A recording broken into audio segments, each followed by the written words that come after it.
I had the pleasure every the last 3 years for doing this. Matt sits in my studio, and I get to watch him practice for that performance. It only gets better through the years. So who am I? I'm Marty Bent, founder of TFTC, work out of here in the Commons in this studio, here to talk about media on a sound money standard.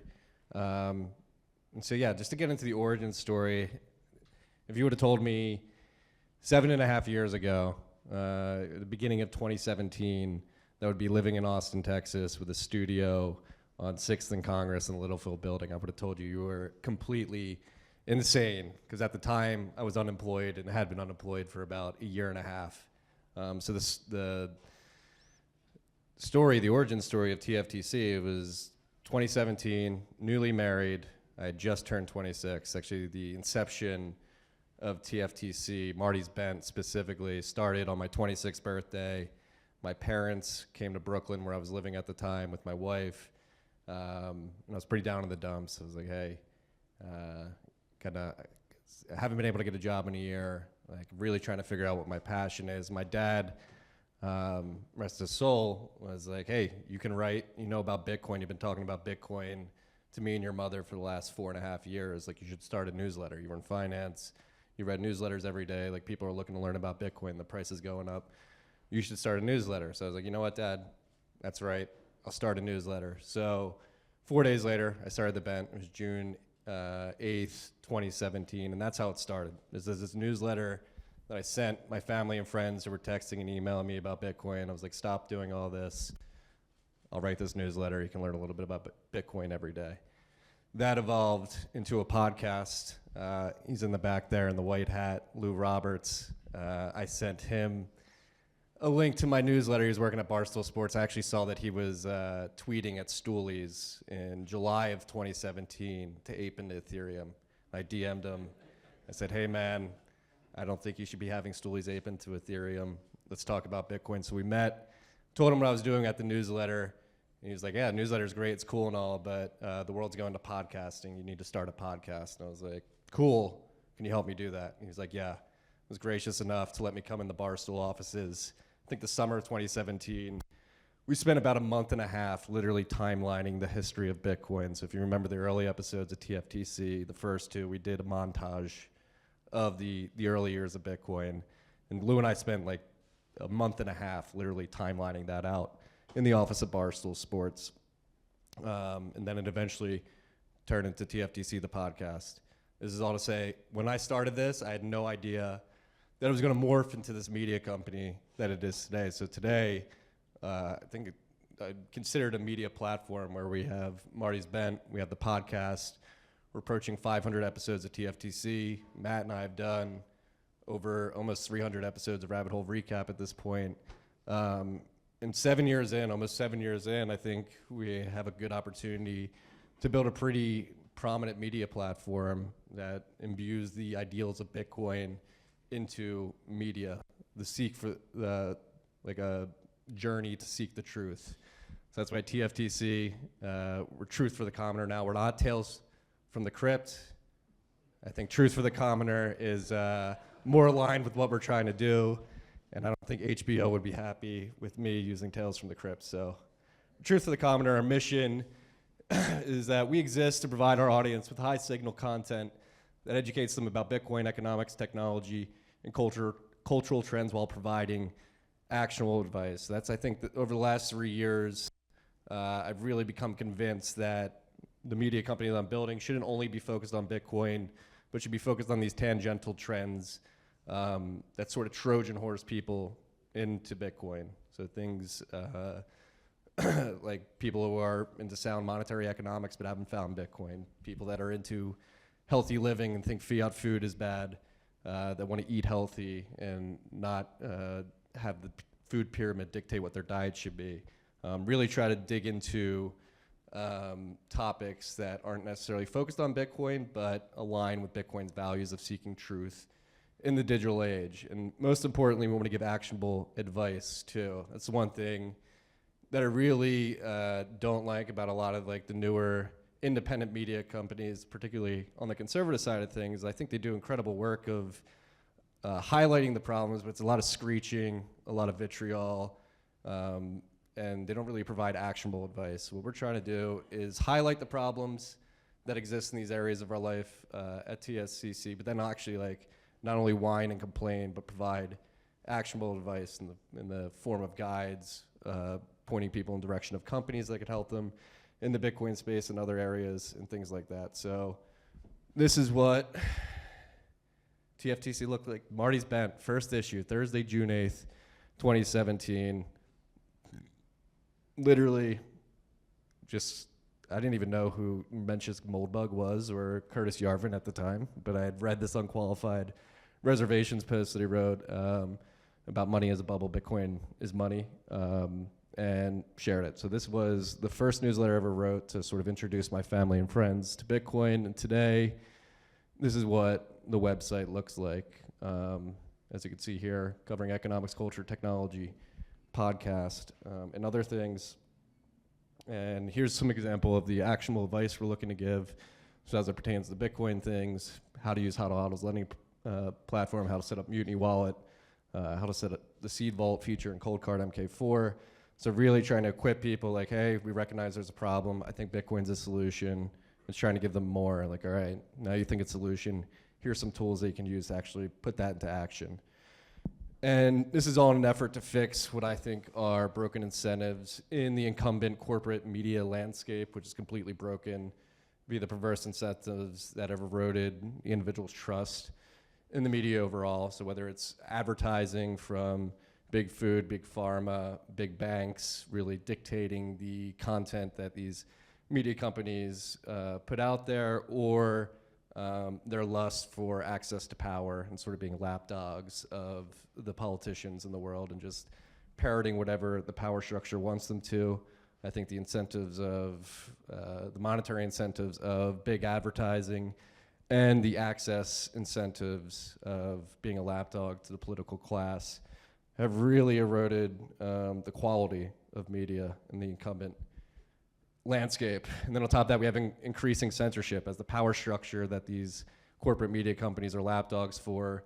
As that power structure loses control of the narrative, they're ramping up their efforts to censor individuals. And they're doing this in two ways: censorship of speech and censorship of money. I mean, we just saw the example there. The TikTok ban happened earlier this week. I know people have a lot of opinions one way or the other on TikTok, but I don't think the government should be stepping in to ban a speech platform. And I think it is a Trojan horse to go after other properties on the web to censor speech, particularly in an election year. So this is increasing, and it's happening to me too. I woke up 2 weeks ago and found out at TFTC we made our first list. We've been here for 7 years. I had to text my mom. I said, Mom, I didn't make 30 under 30, but believe me, I got on the Center for Countering Digital Hate new deniers list. So TFTC is on a list with 95 other YouTube channels for spreading the new denial, particularly around climate change.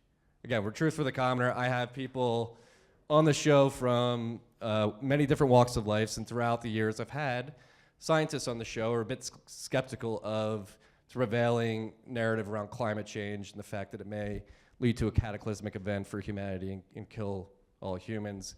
I've had some people on the show that disagree with that and have come with information that is counter to the narrative. And the Center for Countering Digital Hate, apparently this type of hate is, or this type of speech is hateful, put us on the list, and they're recommending that Google and YouTube censor us and demonetize us for talking about these subjects. And so if you can look at the new recommended policy, they want Google to change it to: we do not allow content that contradicts the authoritative scientific consensus on the causes, impacts, and solutions to climate change. So apparently they know what consensus is to the causes, impacts, and solutions to climate change. They're going to tell Google what that is and have them censor us for not aligning with the thoughts, which is, we're laughing, but it's pretty crazy to think about it. They're using AI tools to inject their bias into the search. They're using AI to basically search transcriptions on YouTube videos, find people talking about these topics, and then immediately flag them to Google. And again, the Center for Countering Digital Hate, they've had some success over the last couple of years, particularly around getting advertisers to back out of supporting Twitter. So it's cool to be on this list, but I'm really interested to see if Google and YouTube follow through. I would not be surprised if they do. They censored me, and I actually got demonetized during COVID quite a bit for talking about things they didn't like. So here's the list of other shows that are on it. So you can see like Joe Rogan, Mark Moss, Safety and a Moose, and other Bitcoiners on the list. And there we are, up top, TFTC. And so with that in mind, thinking about building a media company, actually the stack that we use to distribute our content with the Center for Countering Digital Hate pushing for YouTube and Google to censor us, it makes you think as a media platform owner, okay, I mean, this is not what it made me, I didn't just wake up 2 weeks ago and begin thinking about this. I've been thinking about this for years, but how do you build a censorship-resistant stack for the distribution of your content and the monetization of your content? So at TFTC, on the distribution side, what we really leverage and is to make sure that we look at, when I look at this and think about distribution, I played lacrosse growing up. When you're on fast breaks, you get back into the hole and defend the hole. That is where you're most secure and most strong as a unit. So thinking of content distribution, what is the hole for us? It is leveraging open source and self-hosted software tools, so things like RSS, which allows us to distribute our podcast and our written content. That's very distributed, very open network that people can easily plug into. So leveraging that. Things like Ghost, which is the open source CMS content management system that we use. We get made fun of a lot for using Ghost, but it is open source and it is very easy to self-host. So if there was a situation in which the big corporations decided, I mean, with this TikTok ban, the government now technically has the authority to shut down any digital property they want, with the law being put in. So like if you are running something on Substack or another centralized platform like X, like it could be very easy to be shut down there. And so we leverage Ghost for that reason. We can easily self-host it. It's open source. And then other things like Nostr. Still early days for Nostr, but we begin, specifically at Rabbit Hole Recap, we begin experimenting with doing the live stream over Zap.stream and monetizing in a value for value way using Nostr, and it works incredibly well.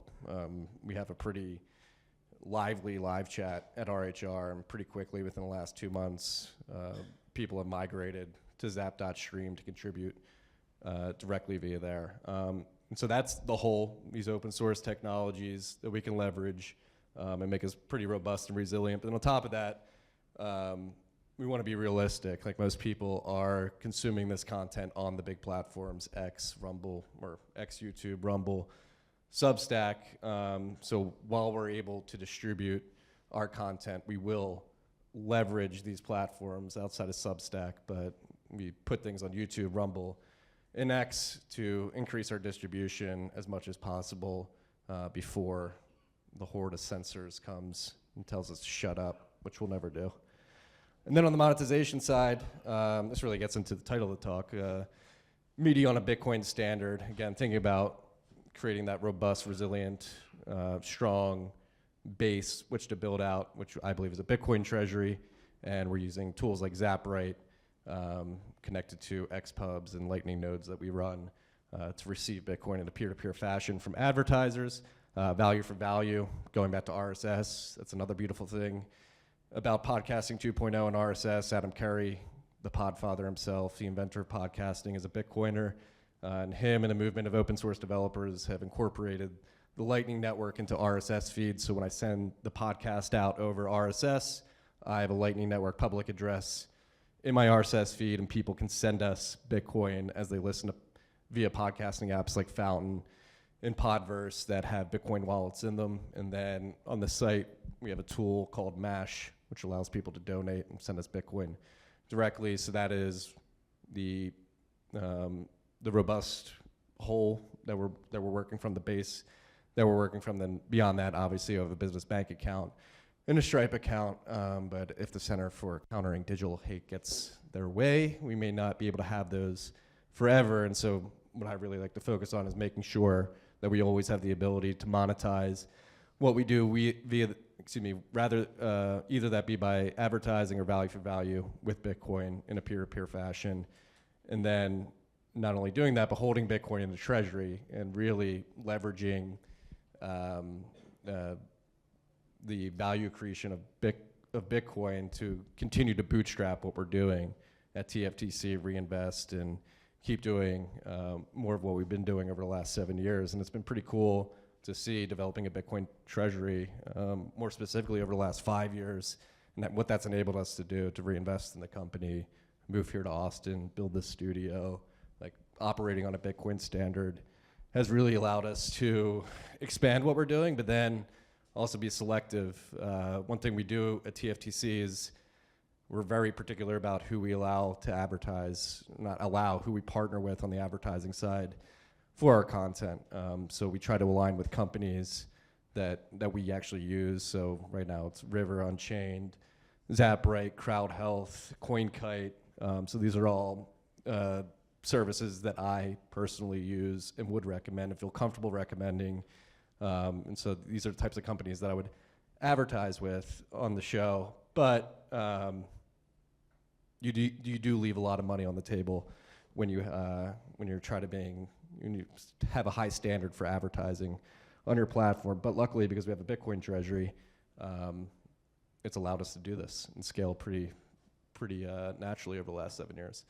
One thing we're focused on is culture, broad term, but really what we're trying to do at TFTC, particularly after our redesign and relaunch of the website, is to really imbue beauty and, again, lean back to the culture that we're trying to put forth at TFTC is not just complain, which I know I do a lot of. I know I do a lot of complaining, but follow that up with actionable advice. It's the one thing. I love Zero Hedge. Not all their stuff's great. I've been reading them for years. They were a lot of the reason how I came to understand the inner workings of the Fed and how it's so corrupt. But the one problem I have and why I don't read Zero Hedge as much as I did maybe a decade ago is because all they do is complain and doom post and just get people doom scrolling like what is terrible in the world. And I think I think there is some value in that in terms of identifying problems, but what I think people need more of is actionable advice as well. So we're trying to develop this culture of highlighting the problems. Yes, the world is very messed up, but we're gonna fix it. We're gonna win, and here's how we're gonna do that. And so providing people with the ways in which they can take agency over their life and fight back against these pressures. And then another thing is curation. So this has been, I guess you can consider that we've been TFTC's independent media.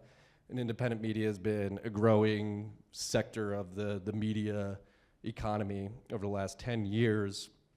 And that's one thing that we're trying to do as well. With the emergence of AI tools, we think there's a really good opportunity, and we've been doing it for the last 4 months, of curating a bunch of the independent media content. I think that's one of the problems in the world of independent media, is that it's very disparate and disconnected, and you have people running in their own silos. And so what we're trying to do is curate an experience using AI tools to highlight a bunch of different independent media entities that are putting out really good content. And typically the content is audio or video only. And so what we're doing is running that audio and video content through an AI transcription service and then pointing ChatGPT at that transcripting and giving it a prompt like, hey, write an article about this transcription. And then we have a written form of that content and we put it in the site. And we view that, our efforts there, as a way to curate what we deem to be high signal content to surface content that we think people should be paying attention to. So an example of this is Peter St. Onge's daily videos. I'm not sure if you follow him on Twitter. He's become Twitter's economics professor. He does a really good job with these 5-minute videos. That's all they are, is just videos of him speaking to a camera. We take that transcription, create an article out of it, surface the charts that he's talking about, and put it in written form so that people can access it there too. And we think there's something there on the curation side. I think that's been missing in the independent media space, is sort of consolidating a lot of these voices in one property, so people don't have to go to 10 different YouTube channels or 15 different websites. So that's what we're trying to do, is curate, tastemake, if you will. And then we're gonna win. Back to our culture. I say this a lot. Parker and I, what was it, 2 years ago, maybe last year on the stage, we said that Parker mentioned that every time there's many nights where we'll be drinking whiskey around the fire behind my house talking about how messed up the banking system is. We'll have like 30 seconds of silence, and then one of us will just look up at the other and be like, don't worry, we're going to win. And many people take this, I tweeted and put in the newsletter every once in a while, and many people think it's like a cocky assertion that we're going to win, that I'm being complacent, and they take it as a phrase of complacency that means we're destined to win, or it's a foregone conclusion that Bitcoin's going to succeed. But what I'm really trying to do here is instill confidence in people. It's part of the culture at TFTC too, is instill confidence in the individuals out there that you can win. Like you have confidence that we're going to win because you understand that we can win. If we're going to battle these forces, whether they be central banking forces or speech censors, like you have to believe that you can beat them. And I think that's a big problem that exists in the world. Everybody thinks that these forces are overpowering and it's impossible to fight back. But I don't think so. I think we have Bitcoin. I think we have really good content, open content distribution mechanisms, and I think we can win. And I think we need to instill that confidence in others that we can overcome these very daunting forces that exist in our world. So that's it.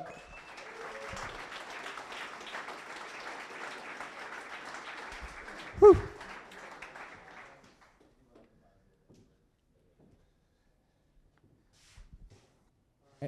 After each one of these talks, we're going to do Q&A for 10 minutes or so. So who has a question for Marty? Nick. Yeah, hey Marty, thanks for all you do. I read a lot of your articles, so I really like how short they are. My dopamine is totally nuked, but I wanted to ask, like, do you find yourself censoring your own work? Like, do you censor your own thoughts? Like, you're on the edge of those narratives? No, I don't think so. Are you intimidated at all by big tech, big gov? No, not really. Okay. That's great. Hey, Marty, elaborate that. 'Cause Well, like you're conscious of it, but I'm very conscious of it. But that's again part of like we're gonna win is like they want you to be fearful. Like that's how they're exerting a lot of control on the world right now. Is they're basically triggering people's reptilian fear reactions deep in our brains, whether it be COVID lockdowns, climate change. We need to protect kids from TikTok. They're really just trying to trigger fear responses in the masses to act a certain way that typically ends up with the government having more control. And so you can't be fearful. Like, yes, I love my life. I love my family. I'm not suicidal. I don't think I have to say that or anything like that. But like, you can't be. They want you to be fearful, and I think it's like a big act of rebellion. Just be like, nah, I don't fucking care about you people. Any other questions? Yeah. Thanks. Hey, my name's Mark. I do the Freedom Tech Rap podcast. So a lot of times we talk about value for value, and we talk about it as if it's the anti-advertising revenue model, but you're talking about both. So can you talk about how maybe value for value isn't just like one or the other with advertising? How do we marry those together and build a good revenue model for content moving forward? I don't have the exact answer to that, but I do agree. Like I think obviously put it in the presentation, like we are leveraging both, and I do think there is room for both. How that's expressed in the future, I don't know. For value, particularly on the podcasting 2.0 side, and the streaming side, like it's showing a lot of promise. It's still very early days, so I think the jury's still out about whether or not, like ideally, it would be incredible if you could replace advertisement revenue with value for value purely. And I think the jury's still out on whether or not that's possible. I think we're so early in Bitcoin's adoption, and there's so like the people actually participating in value for value using the Lightning Network is so minuscule. I do wonder at scale if more people adopt Bitcoin, like is it a completely viable revenue model? I think it could be, but I think we're still very early. And as time goes on and adoption increases, I think we'll find out more. But in terms of incorporating, like, again, I think value for value, adding that additional revenue stream, like allows me to be more selective on the advertising side, where I don't have to sell dick pills or underwear to people. I can be patient and use align with companies that I like. Hey, Marty. How do you balance like staying on a platform like YouTube? Obviously, there's incredible reach there, and you're diversifying. Like, will they just have to kick you off, or will at a certain point you just take your ball and go somewhere else? I think you put it everywhere, and just don't become over dependent on one platform over the other, particularly the centralized ones. Like, I think I want to leverage YouTube and their distribution and their algorithms as much as possible while I can, but I always have it in the back of my mind, like, this could be gone tomorrow if the Center for Countering Digital Hate gets their way. So it's trying to leverage it and get the word out and get your distribution as large as possible, but always having, again, that core robust base of distributed content mechanisms to fall back on if they do shut you off.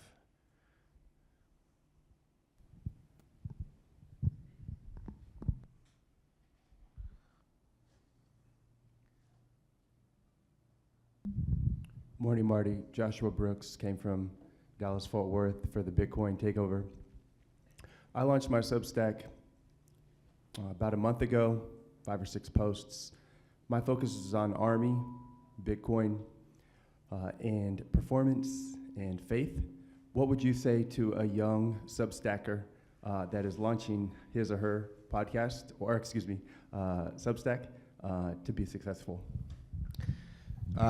This is a lesson I learned from the man sitting 2 seats behind you, Lewis Roberts. Consistency is key. Pick your cadence, whether that's daily, weekly, bi-weekly, monthly, and stick to it. That's the one thing I've learned being in this content game now for 7 years, which is hard to think, is like consistency. The newsletter, I wrote it 5 days a week for 5 years straight. The podcast, I've done 1 to 3 episodes every week for the last 7 years.